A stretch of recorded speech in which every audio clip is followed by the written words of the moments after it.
اعوذ باللہ من الشیطان الرجیم، بسم اللہ الرحمن الرحیم۔ السلام علیکم بھائیوں اور بہنوں، امید ہے آپ سب لوگ اللہ تعالیٰ کے فضل و کرم سے خیریت سے ہوں گے۔ دوستو، آج میں آپ لوگوں کو زندگی کی حاجتوں اور ضرورتوں کے لیے خصوصی دعا بتانے لگا ہوں۔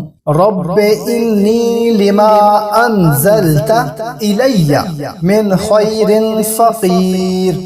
حضرت عبداللہ بن عباس رضی اللہ تعالیٰ عنہ فرماتے ہیں، حضرت موسیٰ علیہ السلام جب مصر سے نکلے تو ان کے پاس کھانے کی کوئی چیز نہ تھی، سبزیاں اور درختوں کے پتے کھا کر سفر طے کرتے رہے۔ جب مدین پہنچے تو بکریوں کو پانی پلا کر سایہ میں بیٹھے تو بھوک سے برا حال تھا، تو اس وقت یہ دعا فرمائی کہ میں بھوکا ہوں، کچھ کھانے کو دلا، اور بے آسرا اور بے وطن ہوں، کوئی ٹھکانہ عطا فرما۔